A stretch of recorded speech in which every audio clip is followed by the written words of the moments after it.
Hello everyone, कैसे हैं आप? Today we will start third question of exercise 6.2।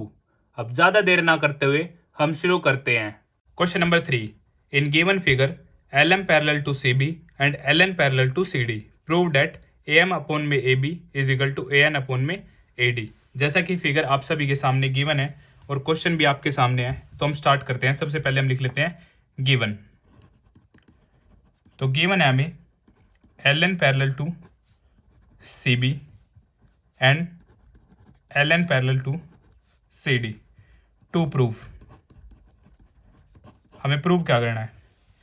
A M upon में A B is equal to A N upon में A D, A M upon में A B और A N upon में A D. सो हम start करते हैं proof. In triangle ABC, in triangle ABC L M parallel to BC, ये क्या हमें गिवन है। So by basic proportionality theorem हम बोल सकते हैं ए एम अपॉन में M B is equal to A L upon में एल सी। एग्जैक्ट इसे हम क्या मान लेते हैं? Equation number 1। इस क्वेश्चन को मैं आपको बताऊंगा टू मेथड्स की हेल्प से। सबसे पहले हम फर्स्ट मेथड के बारे में बात कर लेते हैं। सेम इन ट्राइंगल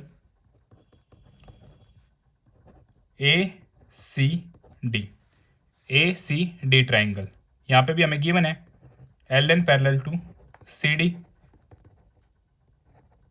ये हमें क्या है? गिवन है।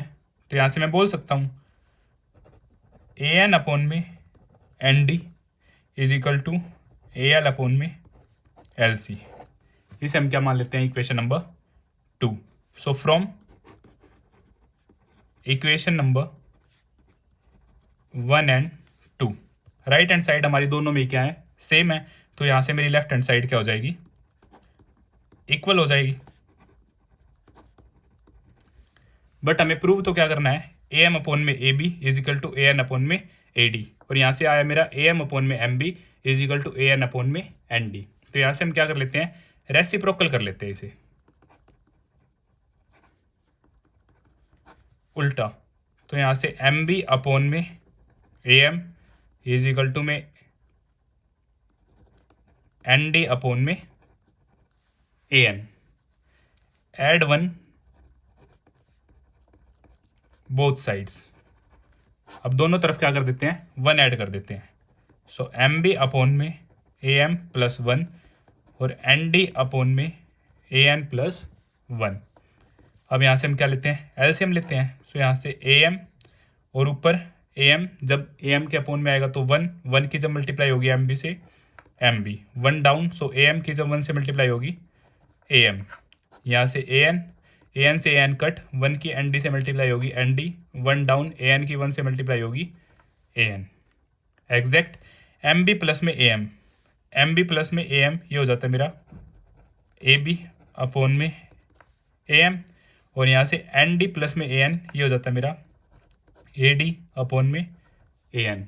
और हम इसे फिर से रेसिप्रोकल कर देते हैं। तो यहाँ से आ जाता है मेरा ए एम अपॉन में ए बी और ए एन अपॉन में ए डी, जो हमें क्या करना था? प्रूव करना था। हैंस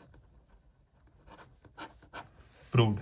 ए एम अपॉन में एम बी और ए एन अपॉन में एन डी, यही हमें क्या करना था? प्रूव करना था। अब आप इस क्वेश्चन को डायरेक्ट भी कर सकते हैं। कैसे? बीपीटी की हेल्प से मैं यहाँ पे बोल सकता हूँ ए एम अपॉन में ए बी और ए एल अपॉन में ए सी, और गिवन ट्राइंगल में ए एन अपॉन में एन डी और ए एल अपॉन में ए सी। वहाँ से आपका डायरेक्ट भी क्या हो जाएगा? प्रूव। जैसा कि हमने बीपीटी थ्योरम में सभी केसेस के बारे में अच्छी तरह बात की है। और इन केसेस को ए एम अपॉन में ए बी और एम बी अपॉन में A B, A L upon में ए सी और एल सी अपॉन में ए सी, इन केसेस को हम बेसिक प्रोपोर्शनलिटी थ्योरम में काफ़ी अच्छी तरह एक्सप्लेन कर चुके हैं, प्रूव कर चुके हैं कि कैसे हम इन्हें ए एम अपॉन में ए बी भी लिख सकते हैं। एक्चुअल में बीपीटी थ्योरम आप सभी को पता है कि एक लाइन जब क्या आती है थर्ड साइड के पैरेलल है और वो इन दोनों लाइन को कट कर रही है, तो वो दोनों साइड्स को सिमिलर रेशियो में डिवाइड करती है। तो इसी तरह हमारा क्वेश्चन नंबर 3 कंप्लीट होता है। अगर आपको फिर भी कुछ डाउट है तो आप मुझे कमेंट बॉक्स में बता सकते हैं, और अगर आपको वीडियो पसंद आई तो इसे लाइक, शेयर एंड सब्सक्राइब करना ना भूलें। Thank you.